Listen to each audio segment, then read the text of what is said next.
L'entrée du château de Celles-sur-Cher, un site plutôt bien conservé.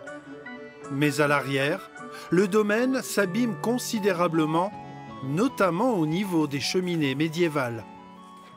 Les cheminées du XVIIe siècle menacent de s'effondrer parce qu'elles ont été entamées par le temps. Le tuffeau a été rongé par les intempéries sur 4 siècles et aujourd'hui elles menacent de s'effondrer sur le toit. Alors, l'objectif est clair, il faut les remettre en état. Seul problème, la restauration coûte très cher. Du coup, le collectif qui milite pour la sauvegarde du site a eu une idée.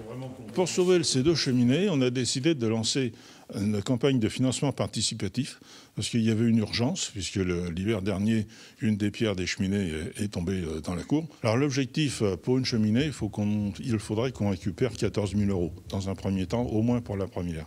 Ensuite, il faudrait qu'on aille jusqu'à 29 000 € pour la deuxième cheminée. Financer les travaux d'un monument privé par le biais d'un financement participatif n'est pas un problème pour le propriétaire du site, plutôt une aubaine. Donc il faut échafauder toute cette partie-là. Je pense précisément que c'est l'opportunité que nous avons, nous, sites privés, pour pouvoir lancer des rénovations et autres, parce que on est un site patrimonial, nous sommes classés monuments historiques. À ce titre, nous sommes patrimoine de la ville de Celles, de la région, de toute la France, au même titre que d'autres monuments historiques.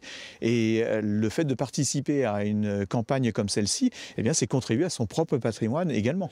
Au-delà des cheminées, c'est tout le château qu'il faut préserver, un site important pour le tourisme local. Il faut savoir quand même que ce château a, en l'espace de 3-4 ans, triplé ses entrées et ensuite, surtout, pour cette année, atteint presque 5000 visiteurs étrangers. Il y a donc urgence à entretenir le site. En attendant, les travaux sur les 2 cheminées débuteront en janvier. À terme, elles seront remontées à l'identique, comme au XVIIe siècle.